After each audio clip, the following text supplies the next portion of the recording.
Good evening. Okay, we're going to try a little trick here.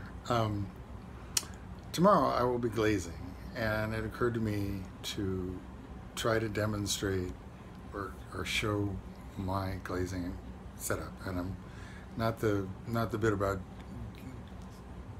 dumping pots into buckets of glazes, but I'm likely to have to make some fresh glaze. Okay, so right now my setup is in a tiny little room in my basement, but it's actually fairly well suited because it's the laundry room.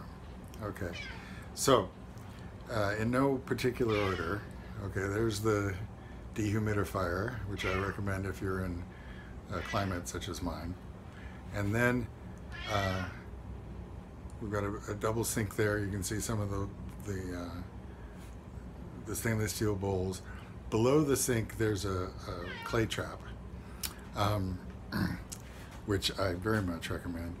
Okay, the washer with a board on it ends up becoming a work surface where I put the scale.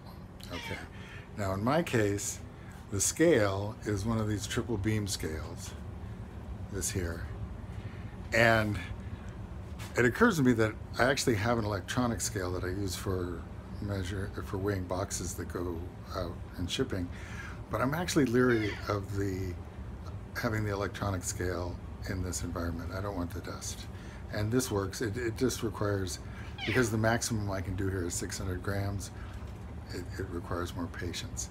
Now below that I've got 10-gallon totes with the various ingredients, and then of course there are some that are in such small amounts that they don't get to be in a proper tote. Okay, empty bucket. This is the bucket with the sieve. In this case it's the sieve I use to sieve the wild clay, so I've got to remember to switch sieves when I'm doing the glaze because this one's much too open. I do have a new one of these brushes to push the glaze through. Each time I do more fresh glaze, I try to glaze it, sieve it 2 or 3 times. And then there's paint mixer, electric. So that does the bulk mixing.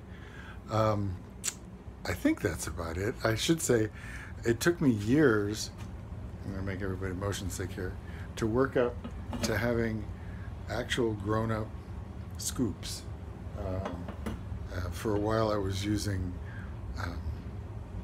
like 2-liter soft drink bottles cut on the angle that would make a scoop. Oh, and I can't forget, and this is the book with the recipes, each on their own card, and as you can see, some of them get used to the point where the card gets sort of obliterated and has to be refreshed. I'm actually at a point where I should be refreshing some of those. Dust mask. Nobody wants silicosis.